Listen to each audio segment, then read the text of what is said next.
क्यों बनाया? मैंने पहले पुरुषों की देखा कि जो ऋषि मुनि महात्माओं ने हमारे भारतवर्ष के लोगों के लिए एक सादगी की पोशाक, जिससे मन शुद्ध हो, चित्त बुद्धि सब शुद्ध हो, वो पोशाक आपको बताई थी।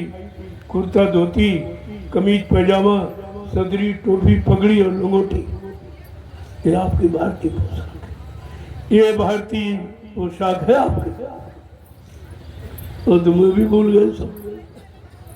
मैंने अब की बार 1 साल के बाद इसी 15 सितंबर 2024 को मैंने भारतीय नारी के बारे में दूसरी बात की। पहले भारतीय पुरुषों के बारे में, उनके वेशभूषा के बारे में, अब भारतीय नारी जो सृष्टि के केंद्र बिंदु है उसका सुधार हो।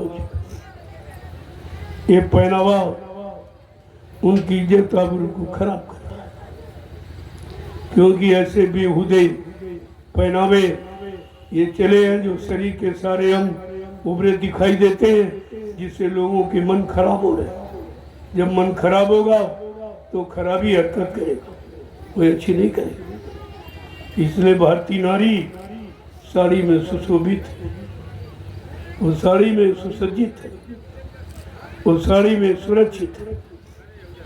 जब साड़ी पहन के निकलो तो लोग समझते रहे भाई कोई स्त्री जाती, और सूट पहन के लोग, तुमने पहना सूट हो गई तुम्हारी इज्जत की लूट। ये सूट में लूट हुई, तुरंत पहचान करता कोई लड़की। तो बात तुम्हारी समझ में नहीं आई और किसी ने बताया भी नहीं तुमको। लेकिन मैंने ये मैं देखा आखिरकार ये अत्याचार में चर क्यों बढ़ रहा है, इसका मूल कारण क्या है, तो मैंने देखा वेशभूषा, शरीर को ढकने की क्रिया खराब है। ढका नहीं है, अर्ध नग्न, आधा नंगा। तो जब इस तरह से रहोगी चलोगी, लोगों के मन खराब होंगे, तो निश्चित सावधानी हटी तो दुर्घटना घटी। ये जरूर मैंने इस बात को ध्यान में रखे 15 सितंबर 2024 को भारतीय नारी के बारे में कहा भी है, और इनको आपके सामने सजा के खड़ा भी करता। साड़ी ना, साड़ी बीच नारी, नारी बीच साड़ी, ये सुरक्षा का कवच और हमेशा रहा।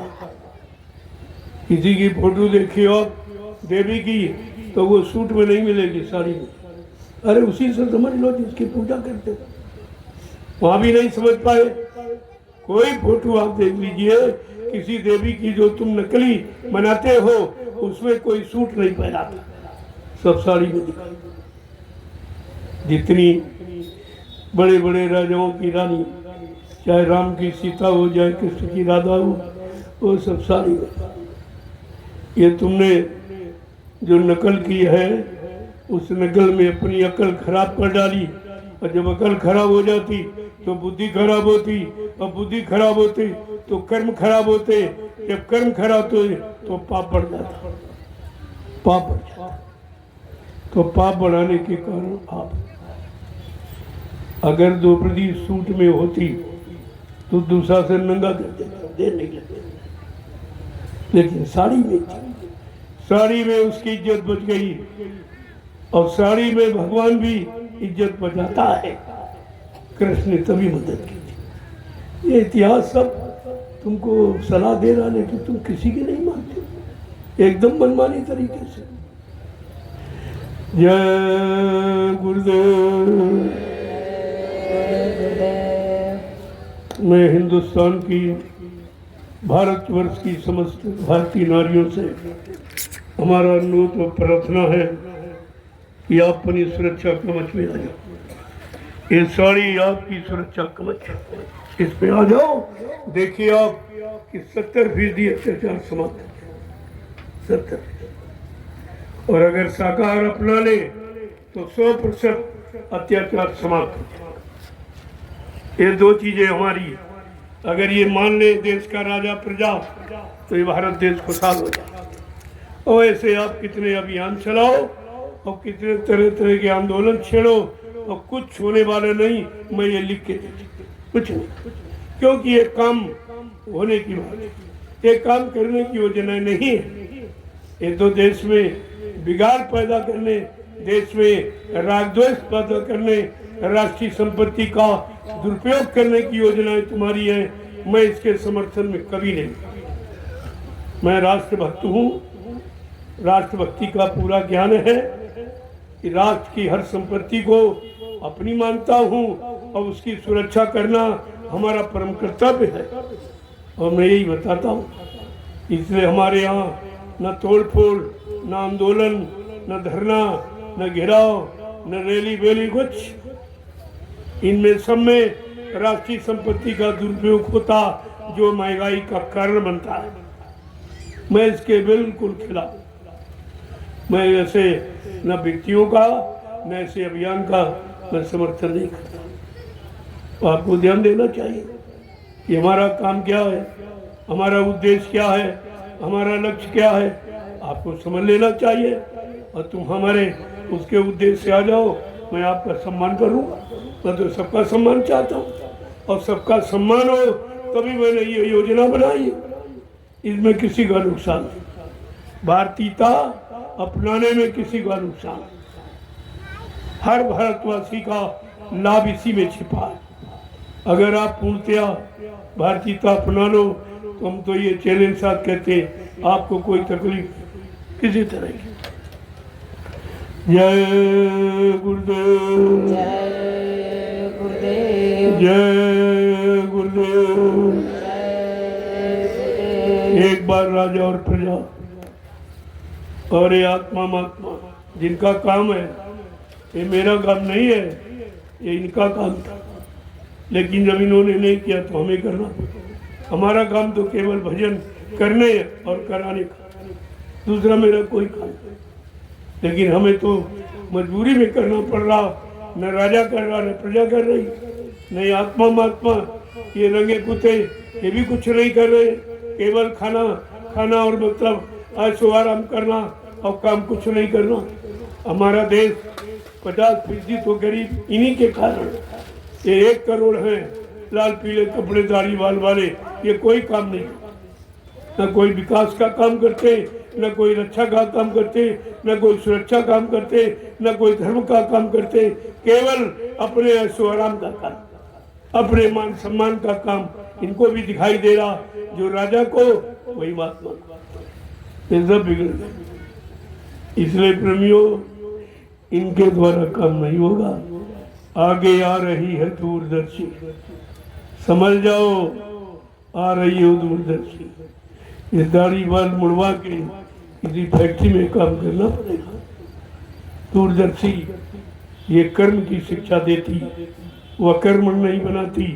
सबको योग्यता के अनुसार और शरीर के अनुसार और उम्र के अनुसार सबको कुछ न कुछ श्रम परिश्रम करना चाहिए ताकि देश का सुधार हो, देश में कोई बेरोजगार न रहे, सबको रोजगार मिले और सब रोजगार करे।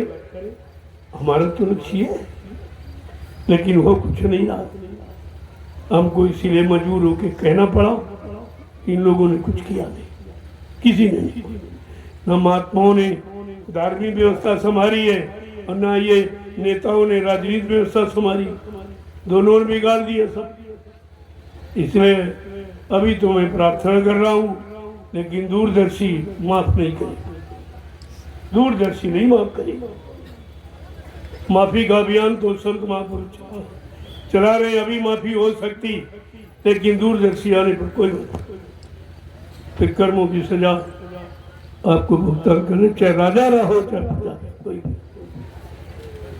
जय गुरुदेव।